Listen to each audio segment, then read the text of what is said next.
ഇന്ന് മുതൽ നമ്മുടെ വീഡിയോ നമ്മൾ വീണ്ടും സ്റ്റാർട്ട് ചെയ്യുകയാണ്. ഇത് നമ്മൾ കുറേ നാളായിട്ട് നോക്കാതിട്ടിരുന്ന നമ്മുടെ ഫാമാണ്. നമ്മളിത് റീസ്റ്റാർട്ട് ചെയ്ത് നമ്മുടെ ഓരോ ദിവസത്തെയും ഓരോരോ ചേഞ്ചസും, നമ്മുടെ ഫാമിൽ വരുന്ന ചേഞ്ചസ്, നമ്മുടെ വീട്ടിലേക്ക് നമ്മൾ കൊണ്ടുവരുന്ന ചേഞ്ചസ്, ഇതെല്ലാം കുറേശ്ശെ നമ്മൾ ഇന്ന് തൊട്ട് നമ്മുടെ വീഡിയോസിൽ അപ്ലോഡ് ചെയ്യുന്നതാണ്. ആദ്യം തന്നെ ഈ കയറി വരുന്ന വഴി ഇത് നമുക്ക് ക്ലീൻ ചെയ്തെടുക്കണം. ഒരു ഫാം എന്നൊക്കെ പറയുമ്പോൾ വൃത്തിയും മെനയും വേണമല്ലോ. അതുകൊണ്ട് തന്നെ വൃത്തിയാക്കാനാണ് ആദ്യത്തെ പരിപാടി.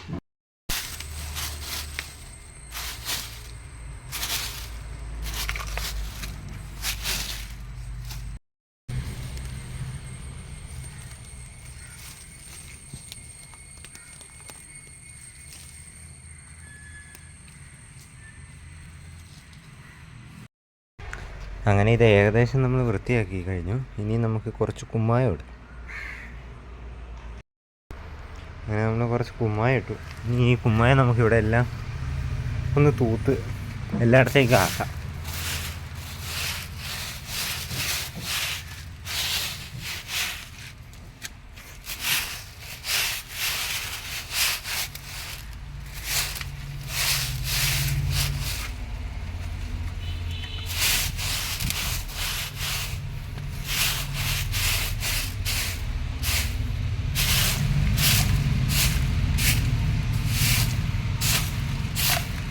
ഇതെന്തിനാന്ന് വെച്ചാൽ പായലൊക്കെ ഉണ്ടെങ്കിൽ അതങ്ങ് പോകാനാട്ടോ, തെന്നി വീഴാതിരിക്കാൻ. അത്യാവശ്യം കൂടുതലായിട്ട് ഒരു 2 ടാങ്ക് ഞാൻ ക്ലീൻ ചെയ്തിരുന്നു.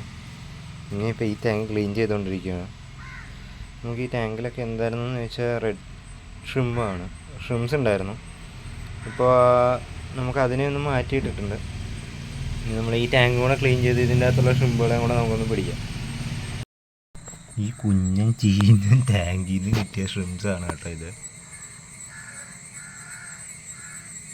ഇവരൊന്നും മെയിൻറ്റെയിൻ ചെയ്യാത്തതുകൊണ്ടാണ് ഈ കളർ ഇങ്ങനെ ആയിപ്പോയത്. ഇല്ലെങ്കിൽ ഇതിലും നല്ല കളറുണ്ടായിരുന്നു. നമുക്ക് പറഞ്ഞിട്ട് എന്താ കാര്യം, മൊത്തം അഴുക്കാണ് ഈ പായൽ. പക്ഷേ ഷ്രിമ്പിന് സെറ്റ് ടാങ്ക് കേട്ടോ, ആൽഗെ വീണ ടാങ്കാണ് ഷ്രിമ്പിന് ഏറ്റവും ഇഷ്ടമെന്ന് പറയാറുണ്ട്. പക്ഷെ നല്ല ടാങ്കായിരുന്നു. ഇത് നമ്മൾ ക്ലീൻ ചെയ്യണം. ക്ലീൻ ചെയ്ത് മെയിൻറ്റെയിൻ ചെയ്യാനാണ് പോകുന്നത്. ഇനിയിപ്പോൾ ഇവിടെ എല്ലാം ഷ്രിംസ് വരും. പല ടൈപ്പ് ഷ്രിംസ് ഇടാനായിട്ടാണ് ഈ ടാങ്കുകളെല്ലാം സെറ്റ് ചെയ്ത് വെച്ചിരുന്നത്. നമ്മളിപ്പോൾ ഒരു 3 ടാങ്ക് സെറ്റ് ചെയ്തിട്ടുണ്ട്. അതിലേക്ക് നമ്മൾ കുറച്ച് ഷ്രിമ്പിനെ ഇറക്കി. അങ്ങനെ നമ്മുടെ ടാങ്ക് ക്ലീൻ ചെയ്ത് കഴിഞ്ഞു ഷ്രിമ്പിൻ്റെ. ഇനിയിപ്പോൾ നമുക്ക് ഇതിൻ്റെ അകത്തേക്ക് കുറച്ച് വെള്ളം നിറയ്ക്കണം, പിന്നെ കുറച്ച് പായലുകൾ ഇടണം. ഫോക്സൈലായിരിക്കും മെയിനായിട്ട് നമ്മൾ യൂസ് ചെയ്യുന്നത്. പിന്നെ പതുക്കെ ഓരോ ഷ്രിംസിനെ വീതം ആഡ് ചെയ്ത് തുടങ്ങണം. അങ്ങനെ നമ്മൾ ടാങ്കിൽ വെള്ളവും നിറച്ച് നമ്മൾ സെറ്റാക്കി വെച്ചിട്ടുണ്ട്. ഇനിയും നമുക്ക് പതുക്കെ ഇതിലേക്ക് നമ്മൾ ചെയ്യേണ്ടതെന്ന് പറഞ്ഞാൽ ഫോക്സൈൽ ഇതുപോലെ ആഡ് ചെയ്തിട്ടുണ്ട്. നമ്മളെ തന്നെ ഫോക്സൈലുണ്ട് ഇഷ്ടം പോലെ. നമ്മൾ താഴെ പോയി അത് റെഡിയാക്കണം. അതുപോലെ തന്നെ നമുക്ക് ഇതിൽ നിന്ന് കിട്ടിയ ഷ്രിംസാണ് കേട്ടോ ഇത്. കളറെല്ലാം പോയി. എങ്കിലും ഇതിൽ നല്ല കളറുള്ളതിനെ മാത്രം മെയിൻറ്റെയിൻ ചെയ്തിട്ട് ബാക്കി എല്ലാത്തിനും മിക്സറിൻ്റെ കൂടെ ഇടാം. ഇന്ന് ഇത് ഇത്രയും ക്ലീൻ ചെയ്തു, 3 ടാങ്ക് ക്ലീൻ ചെയ്തു. അങ്ങനെ നമ്മൾ ഇന്ന് അത്യാവശ്യം ടാങ്കുകളും ക്ലീൻ ചെയ്ത് ഫ്രണ്ടും ഒന്ന് വൃത്തിയാക്കിയിട്ടുണ്ട്, എൻട്രൻസ്. ഇനി നമ്മൾ അടുത്ത ദിവസം ചെയ്യുന്നത് ആ 3 ടാങ്കുകളാണ്. 1, 2, 3. ഇത് 3 അടുത്ത ദിവസം ചെയ്യാൻ പോകുന്നത്. ഇത് ക്ലീൻ ചെയ്തിട്ട് ഇതിൻ്റെ അകത്ത് എന്തൊക്കെ ടൈപ്പ് ഷ്രിംസാണ് കിടക്കുന്നതെന്ന് നമുക്ക് നോക്കണം.